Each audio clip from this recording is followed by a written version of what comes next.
মনে করেন প্রতিটা ভিডিওতে, প্রতিটা কন্টেন্টে, প্রতিটা পোস্টে আপনার প্রায় 15,000 করে রিয়াকশন আসছে, 15,000 করে লাইক আসছে। আপনার কি মনে হবে জিনিসটা কি ভালো হচ্ছে, ভালো এঙ্গেজমেন্ট? হয়তো মনে করবো হ্যাঁ ভাই ভালো এঙ্গেজমেন্ট চলছে। কিন্তু আমি যদি আপনাকে প্রশ্ন করি যে 1 বছর আগেও তো আপনি প্রতি পোস্টে 15,000 রিয়াকশন পাচ্ছিলেন, এখনও তো 15,000 রিয়াকশন পাচ্ছেন, এটার মধ্যে কি কোনো সমস্যা দেখছেন? তাহলে অনেকেই বলে ফেলবে যে হ্যাঁ ভাই সমস্যা দেখছি যে আপনার স্টেবল হয়ে আছে, অর্থাৎ সেম অ্যামাউন্ট অফ অডিয়েন্সই আমার কন্টেন্ট দেখছে, নতুন কারো কাছে আমার জিনিসটা যাচ্ছে না। এবং দ্যাটস এ রিয়েল কোয়েশ্চেন যে অনেক সময় কন্টেন্ট ক্রিয়েটররা কিংবা আপনি যে পেজটা কিংবা গ্রুপটা ম্যানেজ করছেন, একটা নির্দিষ্ট সংখ্যক অডিয়েন্সই খালি রিয়াক্ট করছে, আর নতুন মানুষের কাছে ওই কন্টেন্টটা যাচ্ছে না। তার মানে আপনি নতুন মানুষের কাছে পৌঁছাচ্ছেন না।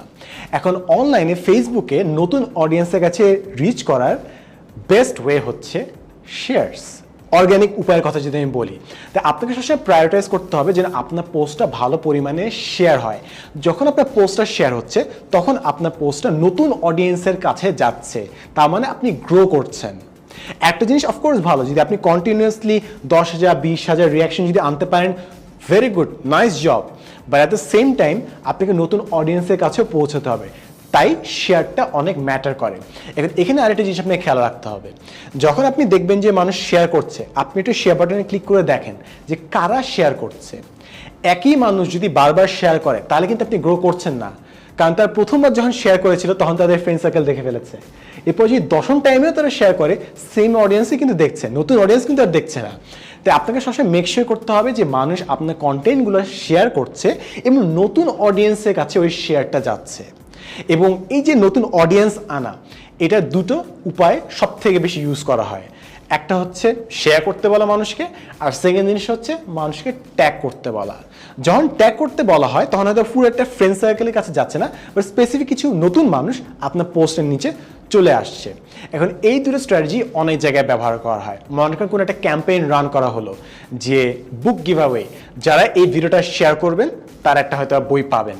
সো মানুষ শেয়ার করতে ইনসেন্টিভাইজড হবে। আপনি মনে করেন বললেন যে আপনি 5 জন ফ্রেন্ডকে ট্যাগ করেন, 5 জন ফ্রেন্ডকে ট্যাগ করলে একজন মানুষ হয়তো এই গিফটটা পাবেন। সো সবাই সাথে ফ্রেন্ডদেরকে ট্যাগ করা শুরু করে ফেললো। সো এইভাবে আপনি নতুন অডিয়েন্সকে আপনার কন্টেন্টের নিচে আনছেন। অনেক সময় এই ঝামেলাটা অনেক মানুষ ফেস করে যে তার কন্টেন্ট বানাচ্ছে কিন্তু নতুন মানুষ দেখছে না। এর কারণ হচ্ছে আপনার কন্টেন্টটা শেয়ার হচ্ছে না কিংবা নতুন মানুষের কাছে যাচ্ছে না। আর ফাইনাল যে হ্যাকটা, সেটা হচ্ছে সব থেকে বেশি ইম্পর্টেন্ট কিংবা সব থেকে বিগেস্ট ইম্প্যাক্ট রাখে, সেটা হচ্ছে কোলাবোরেশন।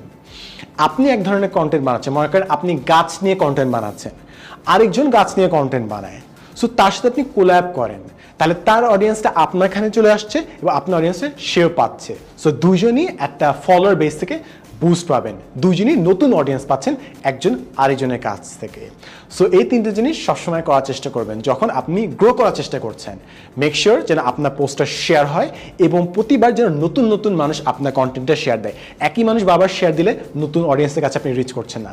সেকেন্ড জিনিস হচ্ছে মানুষজনকে তাদের ফ্রেন্ডদেরকে কিংবা বন্ধুদেরকে ট্যাগ করতে বলেন, যেন ট্যাগ করলে নতুন মানুষ আপনার পোস্টের নিচে চলে আসে। অ্যান্ড থার্ড জিনিস, বিভিন্ন কোলাবোরেশন করা মানুষের সাথে, তাহলে তাদের অডিয়েন্সটা আপনার অডিয়েন্সের সাথে যুক্ত হয়ে যাবে এবং দুজনই পার্সোনালি ওখান থেকে বেনিফিটেড হবেন। So share, tag and collab.